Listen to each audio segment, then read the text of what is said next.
Hello and warm welcome to everyone, this is Jaisil. सो हम यहाँ पे जो आईसीए के इनकम टैक्स के केस सिनारियो एमसीक्यूज कर रहे थे, उसमें आज हम करेंगे आपका 11th केस सिनारियो। पिछले वाले वीडियोस में हमने ऑलरेडी आपके पहले 10 केस सिनारियोस को सोल्व कर लिया है, तो आज हम करेंगे आपका 11वां केस सिनारियो। तो चलिए शुरू करते हैं।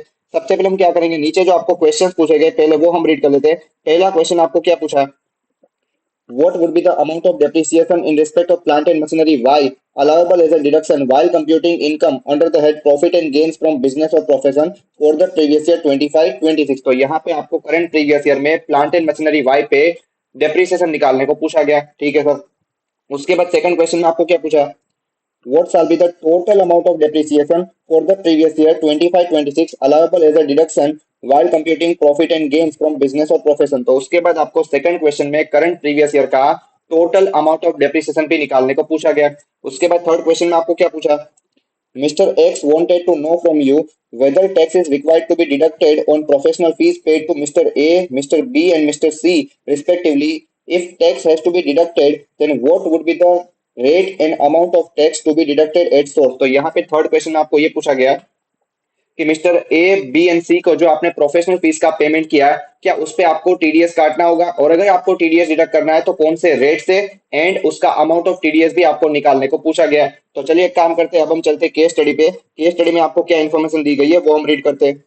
तो अब सबसे पहले यहाँ पे इस केस स्टडी में क्या लिखा है, mister x has set up a manufacturing unit in Chittor Andhra Pradesh on 1 अप्रैल 2024। अब यहाँ पे मिस्टर एक्स का एक मैन्युफैक्चरिंग बिजनेस है। तो आपको एक चीज याद रखनी है कि अगर इन्होंने कोई new plant and machinery purchase की, तो जिस ईयर में वो प्लांट एंड मशीनरी आप पहली बार पुट टू यूज करेंगे, उस ईयर में उस प्लांट एंड मशीनरी पे आपको नॉर्मल डेप्रिसिएशन के साथ साथ एडिशनल डेप्रिसिएशन भी मिलेगा। ठीक है सर। उसके बाद आगे क्या लिखा है, During the previous years 24-25 and 25-26, Mr. X purchased the following assets। तो यहाँ पे 24-25 एंड करंट प्रीवियस ईयर 25-26 में उन्होंने कुछ असेट्स परचेज किए। पहली असेट आपको दी गई है प्लांट एंड मशीनरी एक्स, जो आपने परचेज की थी फॉर रुपीज 14,75,340। उसको आपने पुट टू यूज किया था ऑन 7 जून 2024, यानी पिछले साल ही आपने उसको पुट टू यूज कर दिया था। उसके बाद अगली असेट आपको दी गई है ऑफिस फर्नीचर, जो आपने परचेज किया था फॉर रुपीज 7,65,400। उसको आपने पिछले साल ही पुट यूज कर दिया था ऑन 25 जुलाई 2024। उसके बाद अगली एसेट आपको दी गई है प्लांट एंड मशीनरी वाई, जो आपने परचेज की थी फॉर रुपीज 5 lakhs, और उसको भी आपने पिछले साल ही पुट यूज कर दिया था, that is on 14 January 2025। And उसके बाद आखिरी एसेट आपको दी गई है प्लांट एंड मशीनरी जेड, जो आपने परचेज की थी फॉर रुपीज 8 lakhs, एंड उसको आपने करंट प्रीवियस ईयर 25-26 में पुट यूज किया है ऑन 15 मई 2025।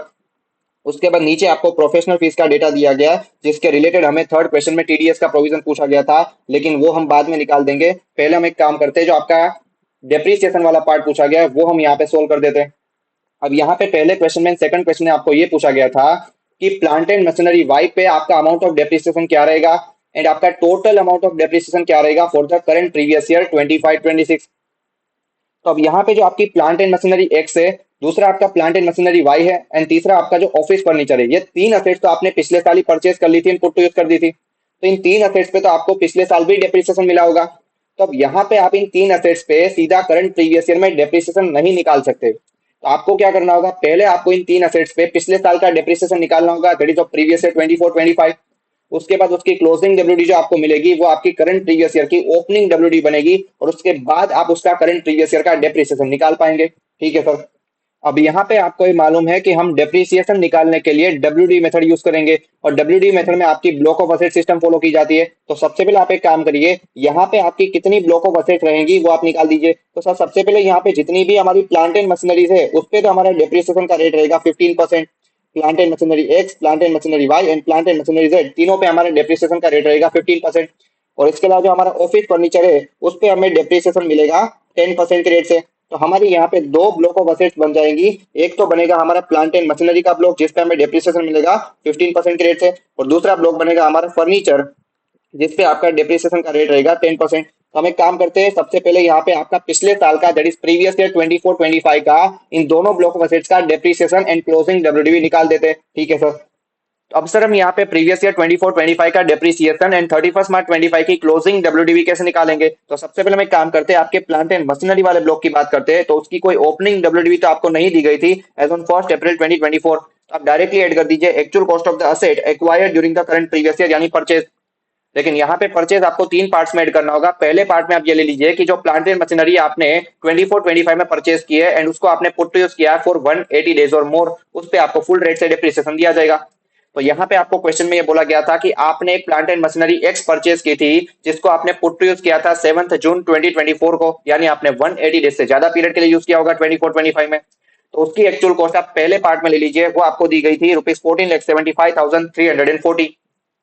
उसके बाद सेकंड पार्ट में आप ले लीजिए कि जो प्लांट एंड मशीनरी आपने 24-25 में परचेज किए बट उसको आपने पुट टू यूज किया फॉर लेस देन 180 डेज, उस पे आपको हाफ रेट से डिप्रिसिएशन दिया जाएगा। तो यहाँ पे आपने 24-25 में एक और plant and machinery Y purchase की थी जिसको आपने पुट टू यूज किया था ऑन 14 जनवरी 2025।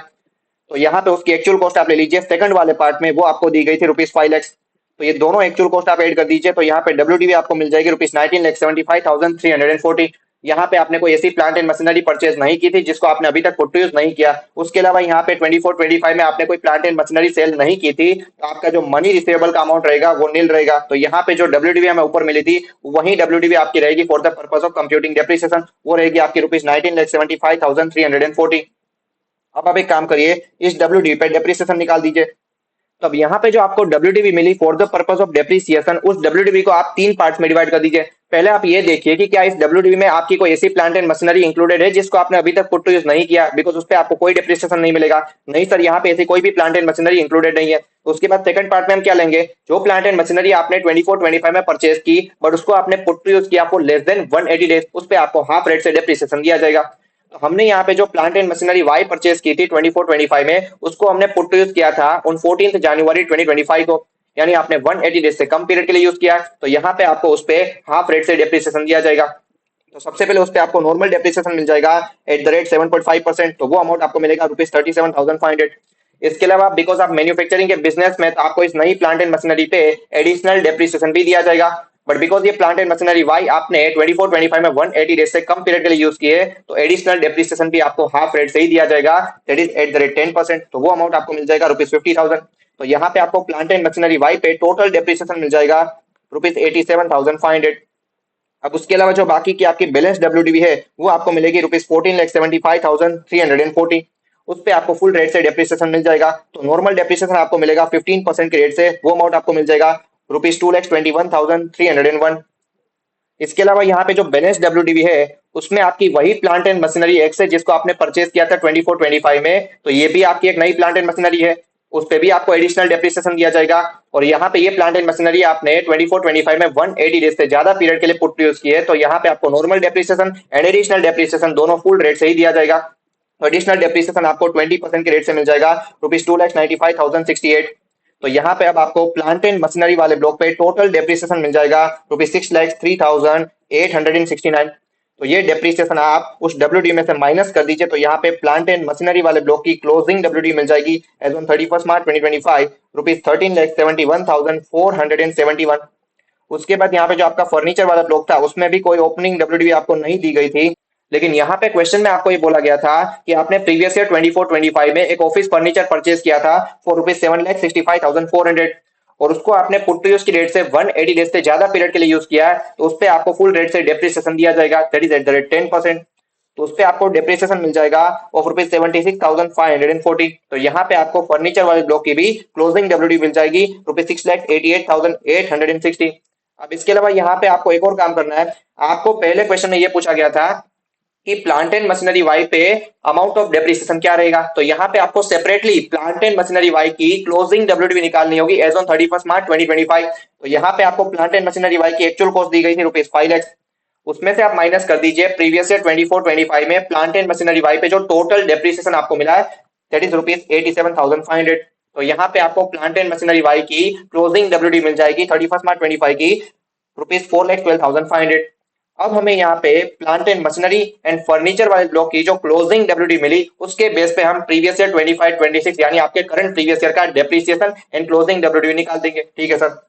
तो अब सर हम यहाँ पे करंट प्रीवियस ईयर 25-26 का डेप्रिसिएशन कैसे निकालेंगे, तो सबसे पहले जो हमारा प्लांट एंड मशीनरी का ब्लॉक था उसकी पिछले साल की क्लोजिंग डब्ल्यूडी जो हमें मिली थी ₹13,71,471, यही आपकी करंट प्रीवियस ईयर की ओपनिंग डब्ल्यूडी बन जाएगी, ठीक है सर। उसमें आप ऐड कर दीजिए परचेज ड्यूरिंग द ईयर अब करंट प्रीवियस ईयर में आपने सिर्फ एक ही प्लांट एंड मशीनरी परचेज की है, that is plant and machinery Z, और वो आपने पुट टू यूज की थी 15 मई 2025 को, यानी वो प्लांट एंड मशीनरी आपने करंट प्रीवियस ईयर में 180 डेज से ज्यादा पीरियड के लिए यूज की है। तो उसकी एक्चुअल कॉस्ट आपको यहाँ पे दी गई थी ₹8 लाख, तो वो आप ऐड कर दीजिए। इसके अलावा आपने करंट प्रीवियस ईयर में कोई भी प्लांट एंड मशीनरी सेल नहीं की है, तो यहाँ पे आपका कोई मनी रिसीवेबल का अमाउंट नहीं रहेगा, तो यहाँ पे सीधा आपको डब्ल्यूडी मिल जाएगी for the purpose of depreciation ₹21,71,471। अब यहाँ पे आप इस डब्ल्यूडी पे डेप्रिसिएशन निकाल दीजिए। अब इस डब्ल्यूडी में आपकी दो चीजें हैं, एक तो आपकी ओपनिंग डब्ल्यूडी जिसपे आपको फुल रेट से डेप्रिसिएशन दिया जाएगा, और इसके अलावा जो प्लांट एंड मशीनरी जेड आपने करंट प्रीवियस ईयर में परचेज किए उस पे भी आपको फुल रेट से डेप्रिसिएशन मिल जाएगा, बिकॉज वो प्लांट एंड मशीनरी जेड आपने करंट प्रीवियस ईयर में 180 डेज से ज्यादा पीरियड के लिए यूज किए। तब यहाँ पे इस पूरी डब्ल्यूडी पे आप फुल रेट से डेप्रिसिएशन निकाल दीजिए, that is eight the rate 15%। तो वो नॉर्मल डेप्रिसिएशन का अमाउंट आपको मिल जाएगा ₹3,25,721। अब इसके अलावा यहाँ पे जो प्लांट एंड मशीनरी जेड आपने करंट प्रीवियस ईयर में परचेज किए है उस पे आपको एडिशनल डेप्रिसिएशन भी दिया जाएगा, और उस पे आपको फुल रेट से एडिशनल डेप्रिसिएशन दिया जाएगा, because it is put to use for more than 180 days. तो 20% के रेट से एडिशनल डेप्रिसिएशन आपको मिल जाएगा ₹1,60,000। इसके अलावा यहाँ पे आपको एक और चीज याद रखनी है कि जो प्लांट एंड मशीनरी वाई आपने पिछले साल परचेज की थी, पुट टू यूज की थी, उसको आपने पुट टू यूज किया था फॉर लेस देन 180 डेज, और उसकी वजह से आपको उस पे जो एडिशनल डेप्रिसिएशन मिला था वो हाफ रेट से दिया गया था। तो बाकी का जो एडिशनल डेप्रिसिएशन है that is eight the rate 10% वो आपको करंट प्रीवियस ईयर में मिल जाएगा, यानी पूरे 20% के एडिशनल डेप्रिसिएशन का आपको यहाँ पे बेनिफिट दिया जाता है। तो यहाँ पे उसकी एक्चुअल कॉस्ट थी ₹5 लाख, तो 10% का बाकी का एडिशनल डेप्रिसिएशन आपको करंट प्रीवियस ईयर में मिल जाएगा ₹50,000। तो अब यहाँ पे आपको करंट प्रीवियस ईयर में प्लांट एंड मशीनरी के ब्लॉक पे टोटल डेप्रिसिएशन मिल चुका है ₹5,35,721। अब इसके अलावा आपको प्लांट एंड मशीनरी वाई पे भी सेपरेटली डेप्रिसिएशन निकालना होगा, बिकॉज वो आपको पूछा गया है। तो सबसे पहले प्लांट एंड मशीनरी वाई के लिए हमें क्लोजिंग डब्ल्यूडी मिली थी ₹4,12,500। उस पे आपको करंट प्रीवियस ईयर में पहले नॉर्मल डेप्रिसिएशन मिल जाएगा 15% के रेट से, तो वो आपको मिलेगा ₹61,875। और इसके अलावा आपका जो बैलेंस एडिशनल डेप्रिसिएशन जो करंट प्रीवियस ईयर में इस प्लांट एंड मशीनरी वाई पे आपको मिलेगा वो भी ले लीजिए, दैट इज ₹50,000। तो यहाँ पे आपको करंट प्रीवियस ईयर में प्लांट एंड मशीनरी वाई पे टोटल डेप्रिसिएशन मिल जाएगा ₹1,11,875। इसके अलावा आपके ऑफिस फर्नीचर पे भी करंट प्रीवियस ईयर में डेप्रिसिएशन निकाल दीजिए। तो फर्नीचर की क्लोजिंग डब्ल्यूडीवी हमें पिछले साल मिली थी ₹6,88,860। उस पे आपका करंट प्रीवियस ईयर में नॉर्मल डेप्रिसिएशन लगा दीजिए 10% के रेट से, तो वो आपको मिल जाएगा ₹68,886। अब यहाँ पे आपको अब करंट प्रीवियस ईयर 25-26 का टोटल अमाउंट ऑफ डेप्रिसिएशन मिल जाएगा। प्लांट एंड मशीनरी पे आपको डेप्रिसिएशन मिला था ₹5,35,721, और फर्नीचर पे आपको डेप्रिसिएशन मिला है ₹68,886। तो अब यहाँ पे आपको टोटल डेप्रिसिएशन मिल जाएगा ₹6,04,607। तो अब यहाँ पे आपको पहले एंड दूसरे क्वेश्चन का आंसर मिल चुका है। पहले क्वेश्चन में आपको प्लांट एंड मशीनरी वाई का डेप्रिसिएशन का अमाउंट निकालने को पूछा गया था, तो आपका करेक्ट आंसर रहेगा option number B, that is ₹1,11,875। उसके बाद सेकंड क्वेश्चन में आपको टोटल अमाउंट ऑफ डेप्रिसिएशन निकालने को पूछा गया था for the current previous year, तो उसका करेक्ट आंसर रहेगा option number D, that is ₹6,04,607। ठीक है सर। अब इसके बाद यहाँ पे थर्ड क्वेश्चन में आपको प्रोफेशनल फीस के पेमेंट पे टीडीएस डिडक्ट करने के रिलेटेड क्वेश्चन पूछा गया था। तो इसके लिए आपको पहले केस स्टडी में क्या इन्फॉर्मेशन दी गई है, यहाँ पे आगे ये लिखा है, he has paid professional fees of ₹55,000 each to Mr. A, Mr. B and Mr. C respectively on 10th September 2025, credited in the books on the same day to discuss some legal matter related to business। तो अब यहाँ पे आपने mister A, B and सी को individually professional fees का payment किया है of ₹55,000, और वो अमाउंट आपने सेम डे पे बुक्स ऑफ अकाउंट में क्रेडिट भी कर दिया। और यहाँ पे जो सर्विस आपने ली थी वो किसी पर्सनल मैटर के लिए नहीं ली थी, बिजनेस के रिलेटेड लीगल मैटर के लिए आपने ये प्रोफेशनल सर्विस ली थी। तो अब यहाँ पे इस प्रोफेशनल फीस के पेमेंट पे आपको 194J में टीडीएस डिडक्ट करना होगा। 194J में आपको ये मालूम होगा कि करंट प्रीवियस ईयर से आपकी पेमेंट की लिमिट चेंज कर दी गई है फ्रॉम 30,000 टू 50,000। 194J में क्या लिखा है कि अगर आपने किसी रेसिडेंट पर्सन को प्रोफेशनल फीस का पेमेंट किया या फिर वो अमाउंट क्रेडिट किया, और सामने वाले पर्सन को पूरे साल का जो आप पेमेंट कर रहे हैं या फिर अमाउंट क्रेडिट कर रहे हैं वो अगर 50,000 से ज्यादा है, तो फिर उस केस में आपको एंटायर पेमेंट पे टीडीएस डिडक्ट करना होगा eight the rate 10%।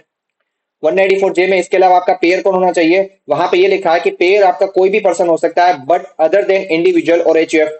But individual HUF को भी प्रोफेशनल फीस के पेमेंट पे टीडीएस डिडक्ट करना होगा अगर उनका लास्ट ईयर का बिजनेस का टर्नओवर 1 करोड़ से ज्यादा, या फिर उनकी प्रोफेशन के केस में ग्रोस रेसिट 50 लाख से ज्यादा है। अब यहाँ पे मिस्टर एक्स जो है वो मैन्युफैक्चरिंग बिजनेस में थे, तो क्या यहाँ पे उनका लास्ट ईयर का बिजनेस का टर्नओवर 1 करोड़ से ज्यादा है? तो यहाँ पे आगे क्या लिखा है, the net profit computed in accordance with chapter 4D computation of business income of the income tax at 1961 for the previous year 25-26 is rupees 10.2 crore. He has opted out of the default taxes in under section 115 BSC in previous year 24-25 and previous year 25-26. तो यहाँ पे उनका current previous year का net profit दिया गया है of rupees 10.2 crore. तो क्या उनका लास्ट ईयर का बिजनेस का टर्नओवर 1 करोड़ से ज्यादा होगा? अगर उनका net profit current previous year का 10.2 करोड़ है तो हम यहाँ पे ये मान लेते हैं कि उनके पिछले साल का बिजनेस का टर्नओवर 1 करोड़ से ज्यादा होगा। तो यहाँ पे उनको इस प्रोफेशनल फीस के पेमेंट पे टीडीएस डिडक्ट करना होगा under section 194J eight the rate 10%। तो अब यहाँ पे आपने इंडिविजुअली प्रोफेशनल फीस का पेमेंट किया है 55,000 का, तो उससे आपको टीडीएस डिडक्ट करना होगा 5,500 का, तो मल्टीप्लाई कर दीजिए बाई 3, तो यहाँ पे आपको टोटल टीडीएस का अमाउंट मिल जाएगा रुपीज 16,500। तो यहाँ पे थर्ड क्वेश्चन का करेक्ट आंसर रहेगा option number D, that is yes, TDS amounting to rupees 16,500 at the rate 10% on rupees 1,65,000 is to be deducted. ठीक है सर, तो ये हमारा कंप्लीट हुआ यहाँ पे 11वां केस सिनारियो। आई होप आपको ये अच्छी तरीके से समझ में आया होगा। इसी तरीके से हम सभी केस सिनारियोस को एक एक करके डिटेल में डिस्कस कर रहे हैं। तो अभी तक अगर आपने पिछले वाले केस सिनारियोस के वीडियोस नहीं देखे तो प्लीज जाके देख लीजिएगा, आपके सारे केस सिनारियोस अच्छी तरीके से प्रैक्टिस हो जाएंगे और ये डेफिनेटली आपको मेन एग्जाम में मदद करेंगे। तो जो अगला केस सिनारियो रहेगा उसके लिए भी मैं सेपरेट वीडियो प्रोवाइड करूंगा मेरे यूट्यूब चैनल पे। तो ये सारे रिवीजन वीडियोस मैं फ्री ऑफ कॉस्ट आपको मेरे यूट्यूब चैनल पे प्रोवाइड कर रहा हूँ। तो अभी तक अगर आपने मेरे यूट्यूब चैनल को सब्सक्राइब नहीं किया तो प्लीज जाके सब्सक्राइब कर लीजिए एंड नोटिफिकेशन ऑन कर दीजिए ताकि आपको हर एक इंपॉर्टेंट रिवीजन वीडियो की अपडेट मिलती रहे। इसके अलावा अगर आपको एमसीक्यू डिस्कशन अच्छा लगा है तो प्लीज अपने फ्रेंड्स के साथ जरूर शेयर करिएगा ताकि वो भी इस एमसीक्यू सीरीज का बेनिफिट ले पाए। और इसके अलावा अगर आपको एनोटेड पीडीएफ का एक्सेस चाहिए तो इसका पीडीएफ आपको मेरे टेलीग्राम चैनल पे मिल जाएगा। टेलीग्राम चैनल का लिंक मैंने नीचे डिस्क्रिप्शन बॉक्स में डाल दिया है, वहां पे जाके आप मेरा टेलीग्राम चैनल ज्वाइन कर सकते हैं। तो चलिए मिलते हैं अगले केस सिनारियो डिस्कशन में। Till then good bye.